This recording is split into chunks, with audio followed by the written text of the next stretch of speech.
Entiendo que se está comenzando a hablar de este tema suelo pélvico, pero nos está costando mucho el bajar Regresamos a ahí, la pregunta anterior. Como el nadie nos decir, habla de él, no lo conozco y no sé cómo no pasa nada trabajar. de eso.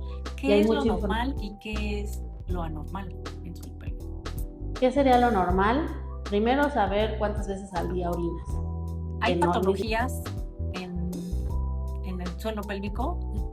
muchísimas. Muchísimas. Diana Karina Maya es licenciada en fisioterapia, fundadora de Centro FIEM y certificada en suelo pélvico. Actualmente también da talleres informativos a mujeres sobre este músculo tan olvidado, elevando así la conciencia en el cuerpo de las mujeres.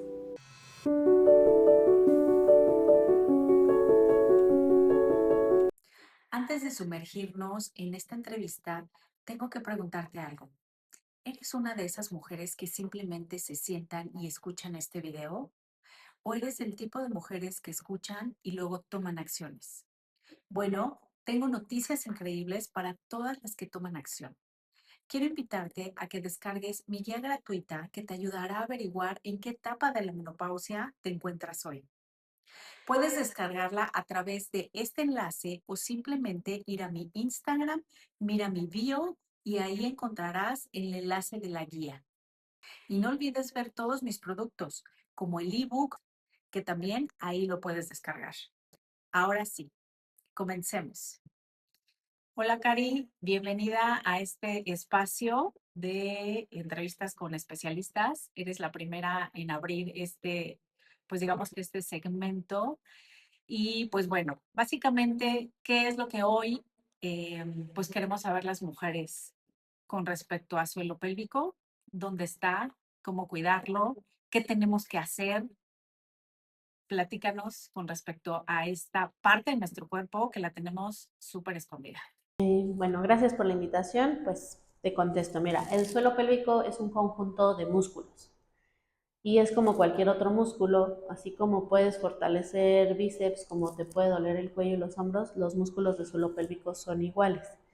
¿Cuál es la diferencia? Justo, o sea, son estos músculos que cierran la pelvis y le dan un soporte, pero si ves, pues son músculos chiquititos que se encargan de cerrar la pelvis, pero arriba está el abdomen, pero arriba están las costillas, están los pulmones. Entonces se encargan de cargar y ayudarnos en funciones vitales, temas urinarios, sexuales, ginecológicos y fecales. ¿Por qué lo tenemos tan olvidado? Porque nunca nadie nos ha hablado de ellos.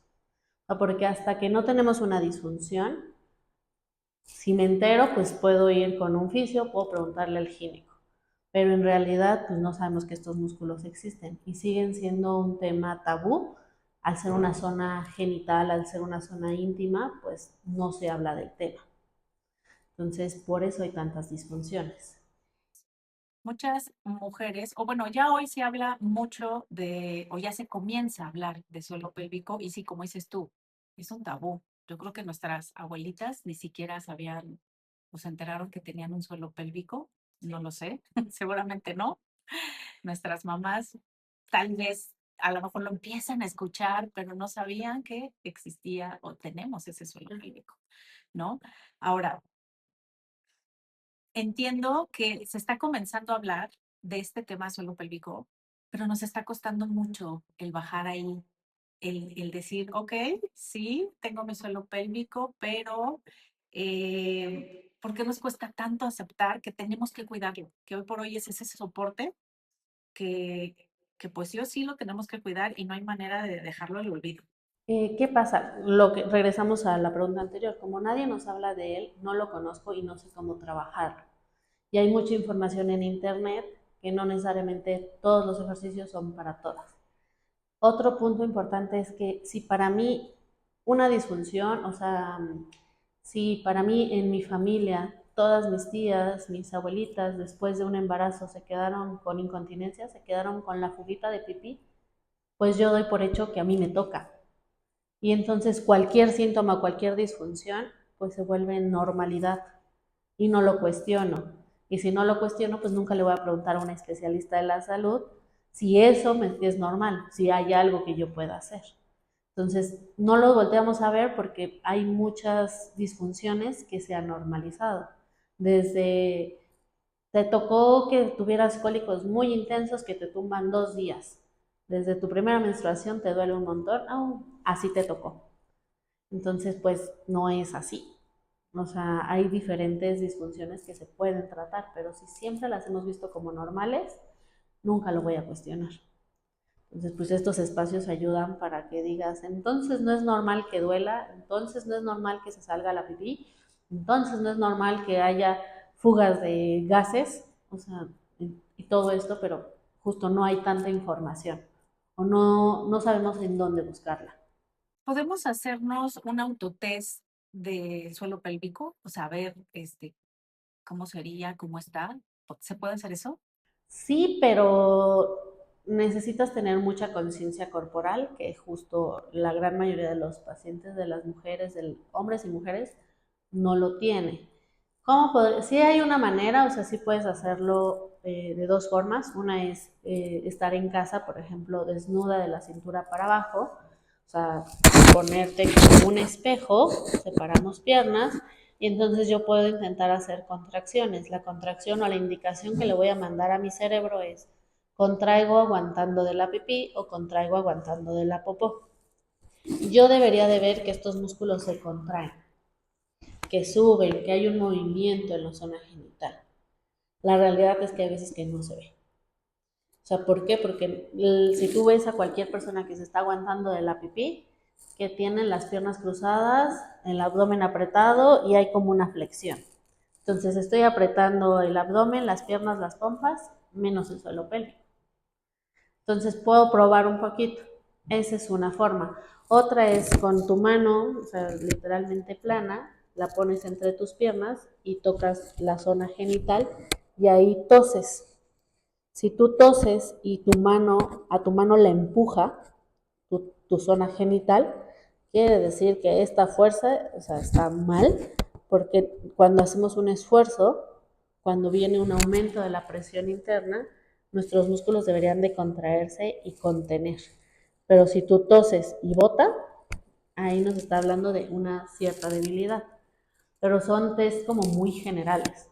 O sea, no me dice si la disfunción está en los músculos superficiales o en los músculos más profundos, si está en la parte anterior, si está en la parte posterior, si es músculo, si son ligamentos, o si es nervio, o si...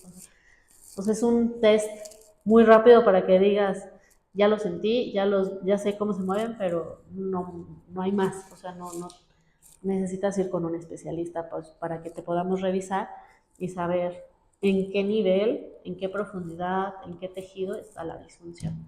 Entonces, ahora, dinos cómo mantener fortalecido nuestro suelo pélvico, qué tenemos que hacer, ejercicios, masajes, qué hay que hacer, qué sigue. Pues así como te decía al inicio, como son músculos como cualquier otro, así hay que entrenarlo. O sea, el entrenamiento, o sea, la fuerza que tú puedes generar con piso pélvico, depende justo de la pregunta anterior, o sea, en qué nivel. Porque el cuerpo es muy complejo, entonces yo no te puedo decir, pues van a ser 10 contracciones, sostienen 5 segundos, descansan 5 segundos y repiten 2 veces en el día, porque no es así. Así como cuando empiezas a ir al gimnasio y dices, tengo 6 meses sin hacer, tengo un año, tengo toda la vida, hay que dosificar. Y también lo que te decía, no es lo mismo entrenar los músculos de la superficie, los músculos profundos, los músculos anteriores, los músculos posteriores, las fibras rápidas, las fibras lentas. Entonces no es, o sea, es bien específico. Eso es una dosificación que se hace en base a una valoración. Yo valoro e identifico qué es lo que tenemos que trabajar. Hay veces que no es que no tengas fuerza, sino que tu cuerpo no identifica a dónde mandar la señal. Entonces lo que necesitamos es primero conciencia corporal. Una vez que ya tenemos conciencia, ya puedo decir, es adelante, es atrás, son las rápidas, son las lentas. Lo que le pasa es que corre al baño o lo que le pasa es que se le sale la gotita de pipí cuando se ríe. Entonces, son diferentes fibras musculares las que tenemos que ir trabajando. Entonces, sí se puede entrenar, pero sí lo mejor es individualizado. Todas estas rutinas que hay en internet de 20 repeticiones, tantos segundos y así, no son para todos. O sea, si cada quien necesita su propio tratamiento. Me gustaría, ya lo has mencionado, pero me gustaría profundizar y que nos vuelvas a explicar eh, lo que es normal, lo que sí es normal en nuestro suelo pélvico, porque a lo mejor nos están viendo mujeres que digan, no, pues no me pasa nada de eso. ¿Qué es lo normal y qué es lo anormal en suelo pélvico?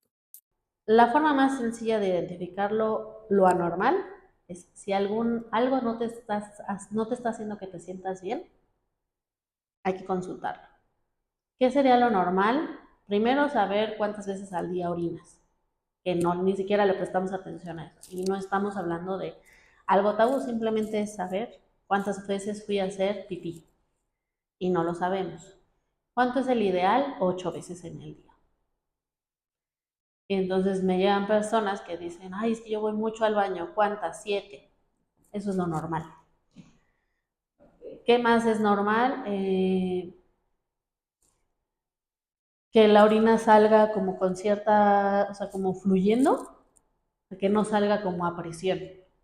Como cuando pones el dedo en la manguera y sale con mayor presión, eso nos habla de que puede haber ahí un aumento de la tensión muscular. ¿Qué más es normal? Que haya una buena lubricación, que no haya infecciones urinarias, que no haya infecciones vaginales, que puedas tener el deseo de orinar y que puedas posponerlo. Que digas, quiero estar del baño, pero ahorita voy.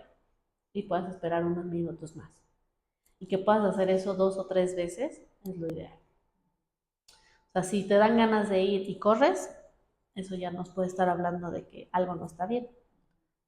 ¿Qué más es normal? Pues que no haya dolor. Todo lo que tenga que ver con dolor. Eh, en las defecaciones, lo normal es que las mujeres defequemos 1 o 2 veces en el día, así como mínimo. Hay quien podrá ir más veces, no pasa nada. Y en los hombres es de 3 a 4. Si es menos, hay que checarlo, pero también si es con esfuerzo, aunque vayas 2 veces en el día, tampoco es normal. ¿Por qué es diferente la ida al baño en una mujer que en un hombre? O sea, las veces. Por las hormonas. Ok.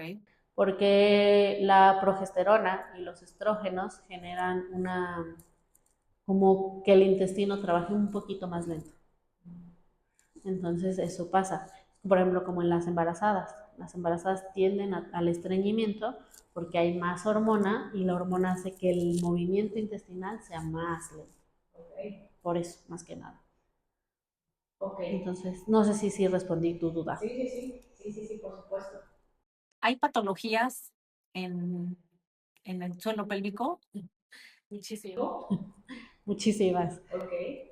Yo las divido o se dividen como en 4. O sea, que es temas urinarios, que por ejemplo en hombres y mujeres, pues hablamos de incontinencias, de la urgencia de querer ir al baño, más que patologías, algunas son disfunciones.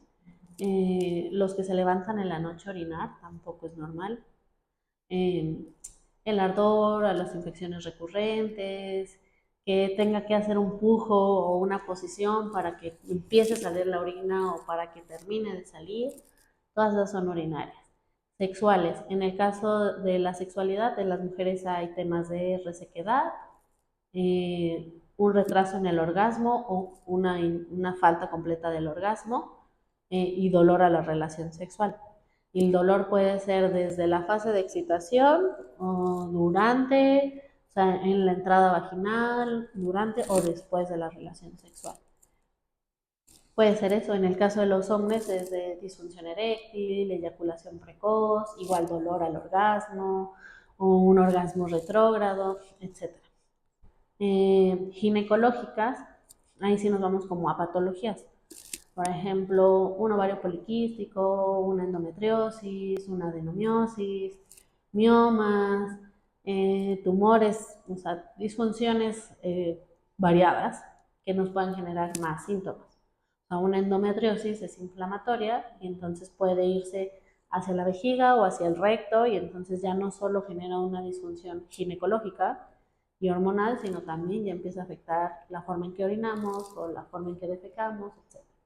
Y en las fecales, las más comunes o la más común es el estreñimiento, pero el estreñimiento también es muy variable. O sea, puede ser una persona que vaya al baño diario, pero digamos que tiene un estreñimiento porque cada defecación es con esfuerzo, con pujo, heces fecales duras, pequeñas, etcétera. Entonces está clasificado como un estreñimiento aunque defeque diario. Entonces es muy variable. Bueno, ahorita me mencionaste muchas patologías, pero ¿qué le pasa al suelo pélvico con todas estas patologías? Por ejemplo, mencionaste las ginecológicas. ¿Qué pasa con el suelo pélvico? Sí, a lo mejor se afecta la vejiga, los órganos que el suelo pélvico carga. Pero el suelo pélvico también se afecta. ¿De qué manera? ¿Se afecta o no con respecto a estas patologías? Sí, mira, en el caso de las mujeres, o sea, cada mes, desde los 11, 12, 13, 14 o 15 años, pues el útero pasa de ser una perita a ser un mango petacón, y entonces es un aumento de la presión, del volumen, del movimiento. Entonces estos músculos, la forma más sencilla de pensar en ellos es como si fueran hamacas. Si tú tienes una hamaca y le pones más peso, ¿qué pasa con la hamaca? Se empieza a colgar y se empieza a abrir el tejido. Pasa lo mismo con los músculos. Los músculos son flexibles. Entonces, cuando hay un aumento, una inflamación, una disfunción, los músculos pues se estiran y ¿qué provoca eso? Que se debiliten. Entonces, normalmente es más común en las mujeres que haya cierta debilidad muscular. ¿Y qué va a pasar? O sea, si está débil y tiene que estar cargando todo el tiempo órganos, cambios de posición, cambios de movimiento, cambios de volumen, cambios de inflamación, porque la digestión, porque la defecación, porque el periodo menstrual, porque la cantidad de orina, etcétera, etcétera, etcétera. Entonces, estos músculos se empiezan a estirar y se empiezan a debilitar. Y como no pueden sostener, se empiezan a tensar. Y entonces, ¿qué pasan? Están débiles, pero están contracturados. Así como te puede doler el cuello y estás contracturado y no puedes girar, los músculos pélvicos también se contracturan, también tienen dolor por estar cargando en exceso. Y así como en el cuello, un músculo contracturado o un músculo que esté duro, no es que esté fuerte, es lo mismo en el piso pélvico. Que el músculo esté duro es que está cargando más de lo que su fuerza le permite. Y entonces se inflama. Y si se inflaman, el conducto vaginal puede estar más estrecho y puede estar lastimando. Entonces hay un mal manejo de las presiones, de la fuerza, de los cambios de volumen, de tamaño, etcétera, dentro de la pelvis. Y en el caso, por ejemplo, de los hombres, normalmente es las mujeres al tener la abertura vaginal, pues como que esta abertura hace que la presión del cuerpo, del tórax, abdomen, salga. Entonces, ¿qué hace? Que los músculos se estiren. Y los músculos tienden a ser más flexibles, entonces se estiran. ¿Qué pasa en los hombres? Al no tener esta abertura, los músculos normalmente están tensos.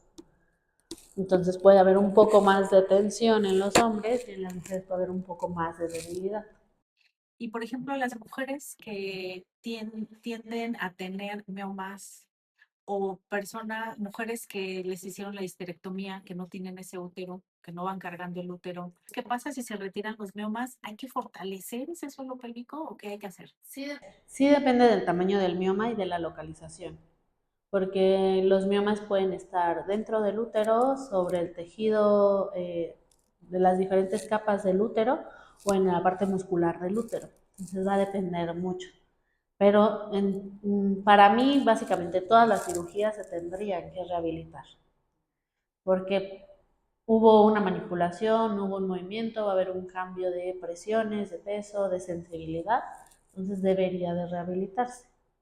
Entonces, ¿qué pasa cuando los miomas son muy grandes? Sí, pues hubo un peso excesivo, de repente lo quitas y podemos trabajar en la fuerza, en la forma que se manejan. Y los miomas tienen mucho que ver con el tema hormonal. Entonces, si las hormonas estaban alteradas, se retira el mioma, se regulan las hormonas, también hay que ver cómo está lubricando después y cómo está produciendo esta humedad o este tejido se está nutriendo. porque hay veces que hay alteraciones del pH vaginal que favorece otras patologías. Y si retiran el útero, ¿qué es lo que pasa? Se pierden algunos puntos de anclaje de ligamentos y fascias.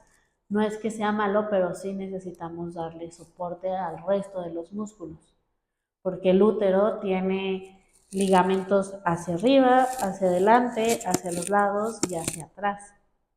Y entonces si se quita, o sea, esos mismos ligamentos, es como, o sea, todo está agarrado de todo, entonces puede haber una pérdida del soporte. No necesariamente tenemos muy buenos médicos que hacen esta cirugía, entonces nada más es darle soporte y que otra vez la estructura se adapte a los nuevos cambios. O sea, esta nueva función o esta nueva estabilidad o esta nueva distribución de cargas. ¿Se puede trabajar con suelo pélvico y el mioma arriba? Sí, no pasa nada. Aquí, ¿cuál sería el punto? Depende del tamaño del mioma y la ubicación. Porque hay miomas que, o sea, podemos tener miomas entre el miometrio, o sea, entre la capa muscular y la capa del útero, y ahí puede estar toda nuestra vida y no genera ningún problema. Pero hay miomas que sí o sí se tienen que quitar. Por ejemplo, si un mioma está en el cuello, o sea, es quirúrgico. O si un mioma está dentro del útero y es muy grande, se tiene que retirar. O si hay un mioma y tú tienes 25 años dentro de, o sea, el mioma está dentro de útero, tú tienes 25 años y te quieres embarazar, hay que retirarlo, porque compromete el espacio. ¿Cuál sería otra característica? Que los miomas se operan cuando generan sangrados o otras disfunciones. Hay miomas que son muy estables y no alteran nada, pero los miomas que hacen que haya un sangrado más abundante, que haya más dolor, sí la sugerencia sí es que se opere y se retire, porque te va a provocar anemias, porque te va a provocar disfunciones digestivas, porque va a ir generando una cadenita o una serie de problemas o disfunciones en el cuerpo. Entonces todo depende, o sea, no te puedo decir todos se operan o todos se pueden quedar, varía mucho de cada caso. Si te da a los 35 y dices yo ya tuve hijos, ya no me interesa, no me provoca nada, estoy controlada con anticonceptivos orales para que no me altere y mi mamá le dio la menopausia a los 40, pues a lo mejor me puede esperar y a los 40 se empieza a controlar, pero cada caso es diferente. Hay diferentes estudios donde, o sea, se mete como líquido dentro del útero como para estirarlo y ver la localización de los miomas y entonces tomar decisiones. Pero, por ejemplo, los que están en cuello se tienen que quitar sí o sí. O sea, al fondo a lo mejor dices, no, pues me quiero embarazar, no me quiero embarazar, está chiquito, estoy controlada, pero es que es cada caso. Me gustaría que nos platicaras con respecto a qué onda con estos ejercicios de Kegel, hipopresivos, son buenos, cuál es la diferencia, si los hago, no los hago, y que van muy relacionados pues a suelo pélvico, sí. Mira, Kegel es como pionero, o sea, creó como una rutina, o sea, y es una base. Actualmente en las guías clínicas de la atención de suelo pélvico, nosotros como especialistas no manejamos Kegel, manejamos un entrenamiento de los músculos de piso pélvico individualizado, por todo lo que te mencioné antes. O sea, Kegel, si tú te metes a internet, Kegel marca 20 repeticiones de 10 segundos o de 15 segundos, tantos tiempos de descanso y ya. Yo te puedo decir que en mi consulta nunca me ha llegado un paciente, nunca, ni hombres ni mujeres, que me aguante 20 repeticiones el primer día. Eso no pasa. Y que aguante 10 segundos, 15 segundos, eso no pasa. ¿Por qué? Porque no tenemos la conciencia. A lo mejor la rutina de Kegel está bien hecha para un avanzado. O sea, pero hay mucho que yo tengo que hacer antes para poder llegar a cumplir la rutina de Kegel. Entonces, Kegel es un pionero y nos ayudó como a generar esta conciencia, pero actualmente no es lo que usamos. Actualmente te digo vamos a trabajar fibras rápidas, tantas repeticiones, con tantos segundos de descanso, fibras lentas, pero fibras lentas sostenidas o fibras lentas sostenidas con picos rápidos, o voy a ir trabajando más bien la relajación, entonces hago una contracción máxima y voy relajando lentamente, o contraigo rápido y relajo rápido. Es una dosificación muy individualizada y Kegel no tenía eso. Kegel es una receta de cocina, entonces sigue siendo una base, sí, sí, o sea, tiene fundamentos, por supuesto, pero actualmente no es lo que nosotros usamos, porque no, te digo, los pacientes no pueden con la rutina. Y tú puedes, o sea, me ha tocado pacientes que llegan y dicen, sí, es que yo estoy haciendo Kegel en mi casa y así, a ver, contrae, así, así, y que aprietan pompa, que aprietan abdomen, y los músculos de piso pélvico ni se mueven. Entonces, toda esta moda o este acceso a la información en internet, en TikTok, en redes, etcétera, pues sí te acerca, sí ayuda a que sea más visible el tema, pero también desinforma mucho o genera otras patologías. O sea, ya me llega el que, o sea, pues sí, ahora trae súper tenso abdomen porque empezó a hacer contracciones, pero todo lo hace con abdomen. Y entonces ahora cada que puja, estornuda, se sale más pipí, porque él no se hizo correctamente. Entonces, eso pasa con Kegel.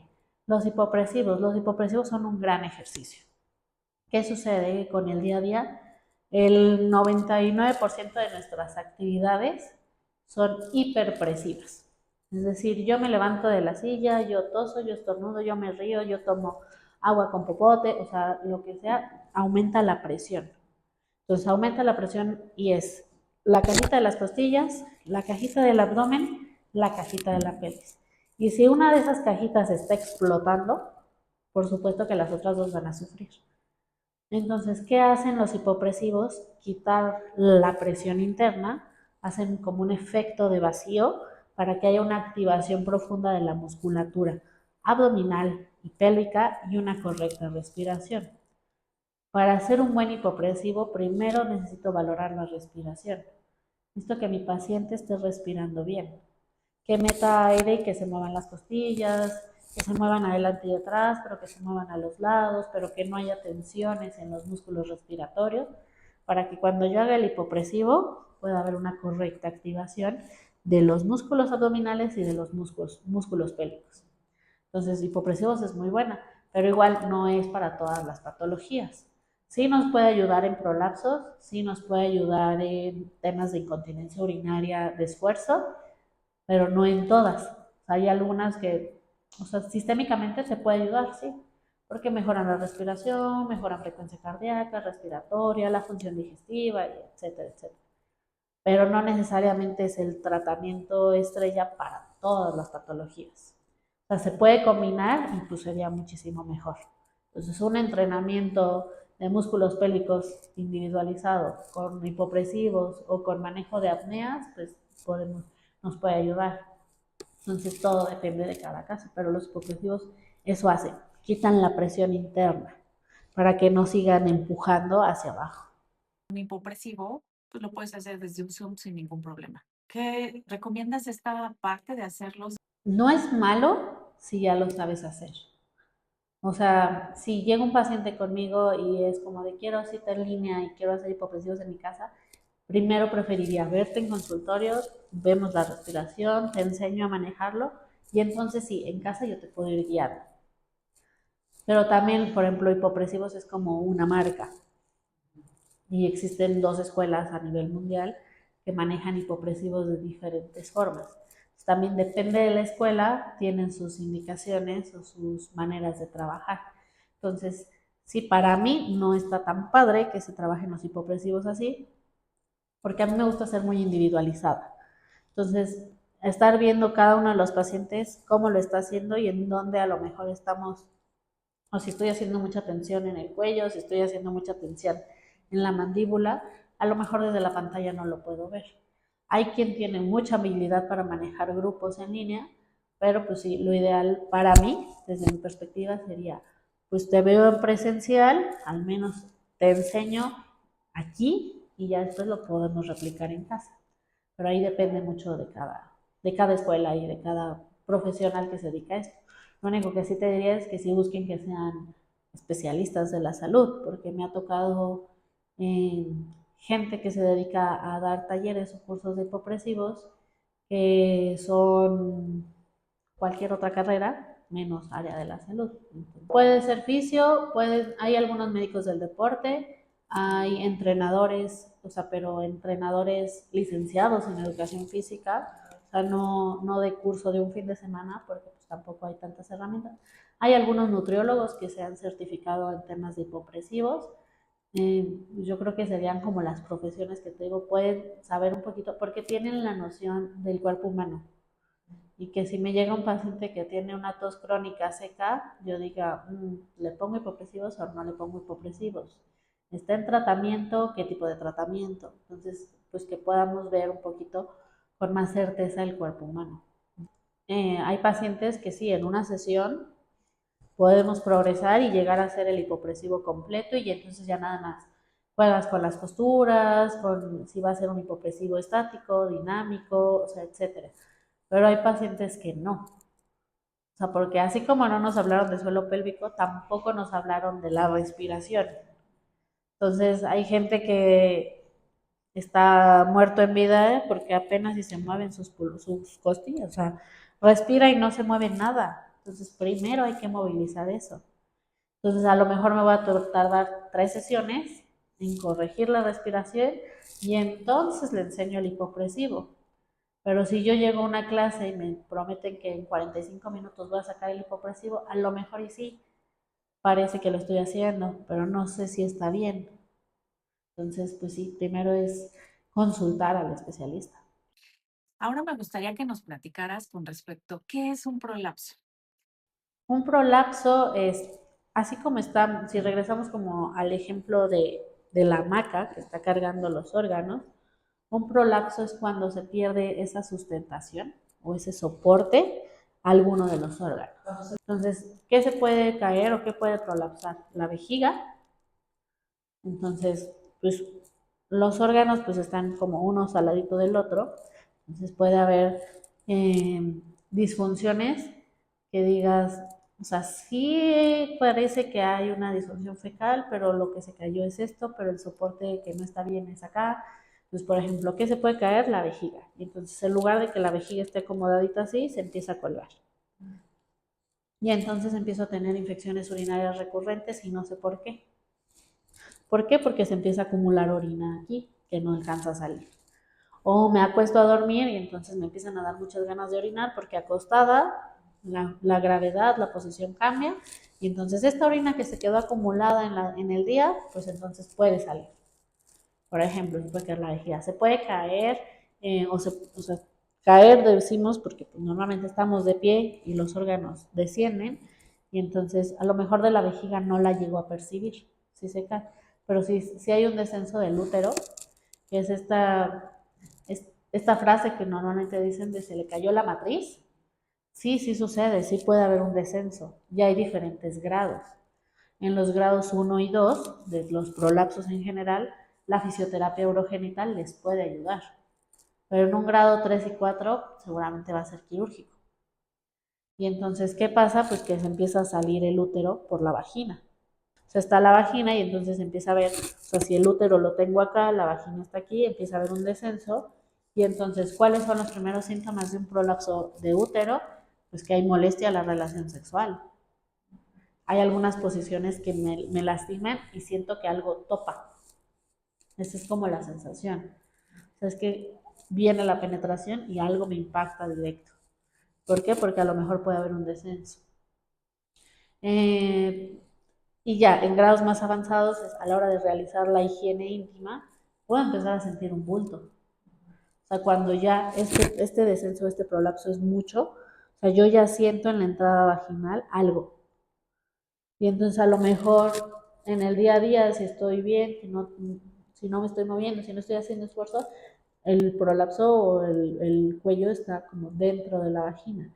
Pero toso o estornudo y esto sale. Entonces, esa sensación es seguro hablar de un prolapso. ¿Qué más puede prolapsar? El intestino. Y ese, por ejemplo, o sea, está la vagina y a la hora de que yo toco es como si hubiera como si el recto estuviera invadiendo a la vagina. Entonces yo toco y aquí hay un bultito porque la pared que divide a la vagina del recto como que se hizo más delgadita y entonces el recto y las heces fecales empiezan a hacer como, se le llama como un bolsillo hacia la vagina. Y entonces, ¿qué pasa? ¿Cuál es el síntoma? Que yo termino de defecar, me limpio, me pongo mi ropa, me paro y entonces viene una salida de heces. Y es una mancha de heces fecales. Y entonces no necesariamente es que haya incontinencia fecal, pero ya empieza a haber un manchado fecal. Y me ha tocado pacientes que dicen, es que me limpio y cada que me paro después voy otra vez y ya estoy manchada y no sé por qué. Entonces puede ser que haya un prolapso que haga que estas heces fecales al cambio de posición salgan. Entonces pueden prolapsar. Entonces es muy variable. ¿Cuáles son los factores de riesgo para que pase un prolapso? Pues tener hijos por parto. O sea, entonces, pero ¿qué pasa? Que justo como nunca nos hablaron de esto, no sé que me puedo rehabilitar el piso pélvico, que puedo rehabilitar toda la zona pélvica después de un parto o después de una cesárea. Entonces, eso es un factor de riesgo. Por supuesto que la debilidad muscular va a favorecer que haya prolapsos. Pero también, ¿qué más? Mm, esto que te decía cuando hablamos de los hipopresivos, de la presión interna, empuja. Entonces, el mal manejo de presiones no ayuda. Entonces, las personas que cargan un montón, que están haciendo todo el tiempo como esfuerzos, toda la vida nos enseñaron a mantener el aire adentro cuando hago un esfuerzo. Entonces, si yo trabajo la respiración, es yo meto aire, lo saco y cuando saco hago el esfuerzo. ¿Para qué? Para que no haya presión interna, porque si no, imagínate, los pulmones están llenos, el abdomen está inflado y tú haces fuerza, ¿a dónde va? Hacia abajo. Y entonces empiezo a empujar a los órganos. Por ejemplo, de temas fecales, pues también los pacientes que, porque por ejemplo, puede prolapsar el recto, pero también puede prolapsar el ano. Entonces, ¿qué pasa? Son estreñimientos crónicos. Las que están acostumbradas a pues es que yo nada más voy al baño cada 4 días y me tomo la fibra de una marca para purgarme, y entonces así sí puedo. Como, ok, no es normal, hay que ver qué está pasando y hay que darte estrategias defecatorias, porque el estar pujando es lo mismo, estás empujando y empujando y empujando. Entonces es básicamente cuidar esas presiones y cuidar la fuerza. Entonces, eso es lo que pasa con los prolapsos. El prolapso es raro que se sienta como algo normal, porque normalmente genera una incomodidad. O sea, te digo, si es un prolapso de vejiga, pues puede empezar a generar infecciones o algo. Entonces, hay síntomas. ¿Cuál es el prolapso que más se normaliza? El del recto, porque es muy pequeñito, porque a veces no da síntomas. El del útero, si no tienes una vida sexual activa, a lo mejor no lo percibes tanto. Entonces, pero una vez que ya lo empiezan a tocar, que empiezan a sentirlo, no conozco ninguna paciente que diga, ay, así que se quede. No, normalmente estas disfunciones o estas alteraciones del soporte sí se consultan. ¿Por qué las mujeres normalizan la incontinencia urinaria y no es precisamente el que porque tengas hijos ya te va a dar incontinencia? Se normaliza porque no se conoce. Y entonces, en el cuerpo humano, ¿qué pasa? Que hoy en día estamos muy desconectados de nuestro cuerpo. Entonces, ay, me duele la cabeza, y es como de, es porque traigo el cabello recogido, y es como de, llevas 2 cafés y un vaso de agua, seguro te duele porque estás deshidratada. Entonces volvemos a lo mismo, no le prestamos atención suficiente al cuerpo. ¿Qué pasa con las incontinencias? Sí, se vuelve algo normal porque ha sido transmitido así de generación en generación, porque nunca lo hemos cambiado, porque nunca lo hemos cuestionado. Cuando llega una mujer en una familia que lo cuestiona, pues ahí es cuando se puede romper como este patrón y esta enseñanza de generación en generación. Entonces, ¿qué pasa con las incontinencias? Hay muchas y son muy diferentes. La que más ubicamos justo es, ya tuve hijos, me río, hago esfuerzo y se me sale la pipí. Esta es una incontinencia de esfuerzo. Un esfuerzo o al hacer fuerza viene la fuga. Y puede ser desde, es que ya tenía 2 horas riéndome, pues por supuesto que me voy a hacer pipí. Ok, sí puede haber un aumento, pero no es una regla. O las que llegan como ya con una incontinencia un poquito más intensa es, me levanto de la silla y ese esfuerzo hace que se salga la gotita de pipí. Ese es un tipo de incontinencia. Tenemos otro tipo que es la incontinencia urinaria de urgencia. La urgencia es no puedo aguantarme de la pipí. Y no puedo aguantarme es de acuerdo al número de veces que orino, pues voy a cada ratito. O sea, ahí sí es más de 10 micciones en el día, ahí empezamos a hablar de una incontinencia de urgencia. Y luego pueden combinarse y pueden aparecer un poco de esfuerzo y un poco de urgencia y entonces tenemos una incontinencia mixta. Pero, o sea, hay muchas, pero puede ser la paciente que siempre se aguanta de ir al baño. Toda la vida se está aguantando y pospone porque estoy trabajando, porque los niños, porque la comida, porque la casa, porque mi jefe, porque la junta, entonces no voy al baño. Y entonces, ¿qué pasa? Que cuando ya quiero ir al baño, la vejiga ya está muy llena. Entonces, antes de llegar al baño, o sea, a veces es desde que me paro para ir o desde que ya estoy moviéndome, empieza a salirse la pipí. ¿Por qué? Porque la vejiga se llenó de más. Entonces, esa es una incontinencia por rebosamiento. La vejiga está muy llena, entonces ante los movimientos y que hay o sea, una relajación, una liberación de presión en el piso pélvico, en la uretra, pues empieza a salir la pipí. Y esa puede pasar como de, pues cada mes, pero esa es por malos hábitos. Tenemos otra que en algunos estados del país es más común, o en algunas épocas, que es la incontinencia urinaria por deshidratación. Si no tomo, o sea, tengo pacientes que dicen, no, es que mejor no tomo agua para no tener que ir al baño, pero pues el cuerpo necesita agua. Entonces, ¿qué pasa con la orina que se produce? Esa orina está muy concentrada. Entonces, si está muy concentrada, pues va a hacer que la vejiga se irrite. Y entonces voy a tener muchas ganas de orinar a cada ratito, aunque sea poquito. Y entonces puede ser que yo esté tomando 1 litro de agua en el día, pero orino 1,5 litros. ¿Qué está pasando? Me estoy deshidratando más. ¿Pero por qué? Porque esa orina está muy concentrada. Entonces, y así, o sea, hay muchas y muy variables dependiendo de cada. Por eso es tan difícil hablar del tema. ¿Por qué? Porque yo les digo, obviamente a todo el mundo le va a dar pena decir que se le salió la pipí. O sentir que huelen a pipí, no, pues mejor, con permiso, gracias, me voy.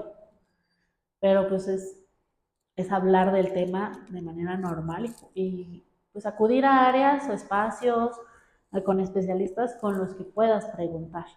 O sea, yo también les digo, si tu ginecólogo, o sea, no le presta atención a alguno de los síntomas que para ti está siendo un problema, que a ti te está generando una incomodidad, pues busca otro y sigue preguntando, o sea, no te aguantes, o sea, si mi conclusión en muchas de las charlas que doy es, si algo para ti no se siente bien, busca con quién consultarlo, pero busca especialistas, porque a lo mejor, como te digo, a lo mejor tu vecina lo que tenía era una incontinencia de urgencia y lo que tú tienes es de esfuerzo, no les va a servir lo mismo. Entonces no te quedes con esa duda. Hay ginecólogos y me ha pasado ginecólogos que nunca nos hablan de suelo pélvico. Nunca nos dicen, después de haber tenido a tu hijo, vete con tu fisio, búscate un fisio especialista en suelo pélvico para que trabajes esa zona y no tengas problemas posteriores, ¿no? Y que nadie te dijo que ese suelo pélvico hay que fortalecerlo. Mira, ¿qué pasa? Que la especialidad, o sea, la fisioterapia urogenital, aunque tiene algunos años, no es tan conocida. No somos muchos los especialistas. O sea, yo pertenezco a la Asociación Mexicana de Fisioterapeutas de Piso Pélvico y somos como 260 para todo el país. O sea, somos muy poquitos.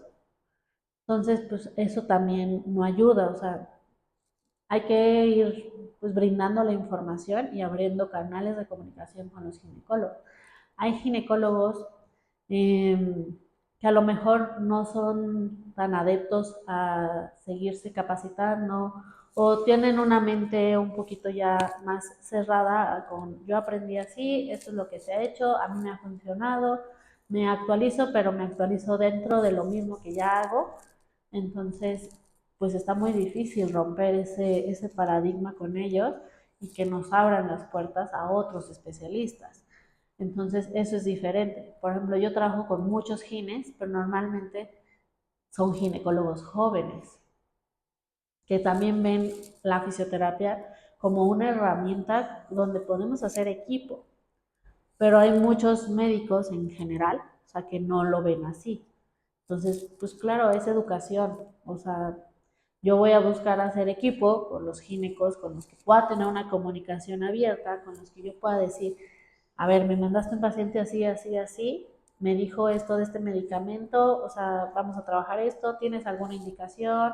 ¿Quieres que yo haga algo? ¿Quieres que no deje, que deje de hacer algo? O sea, ¿cómo lo trabajamos juntos para que le vaya bien al paciente?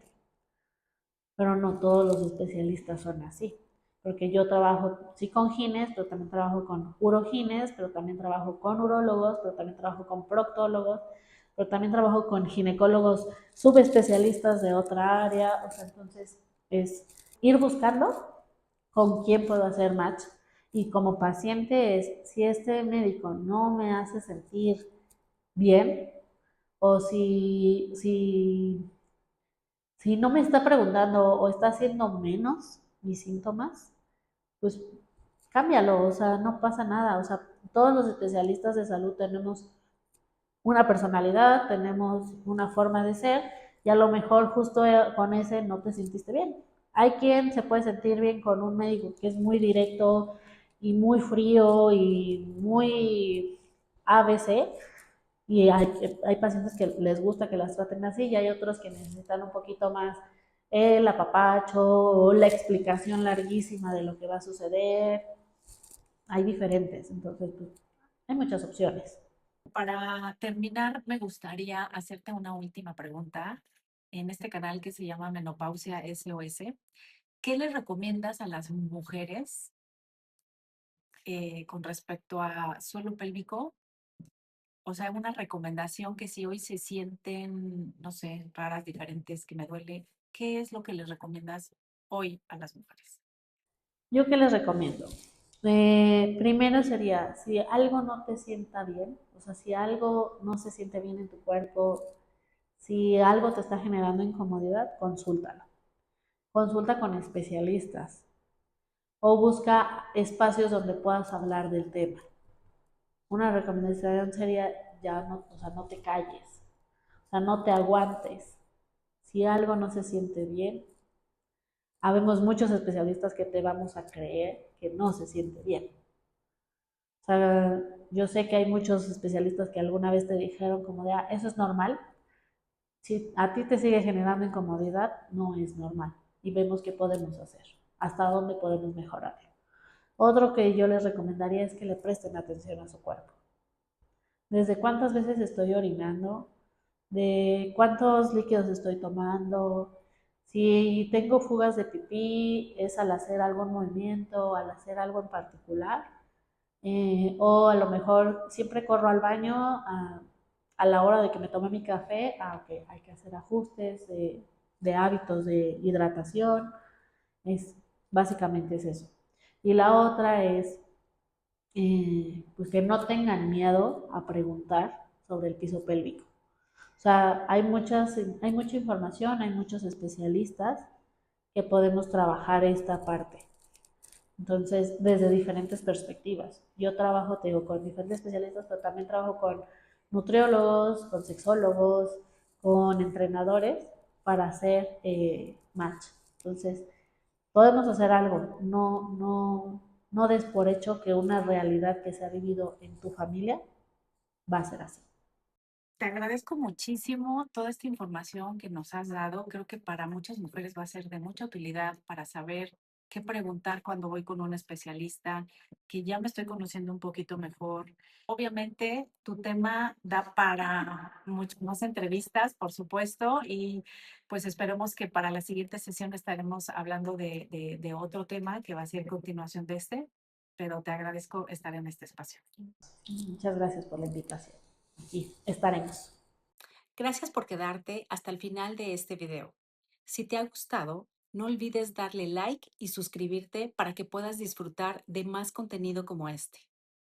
También te animo a que compartas este video con mujeres que conozcas que estén pasando por la menopausia. Es una gran manera de que se informen y mejoren su bienestar. Aprecio mucho tu apoyo.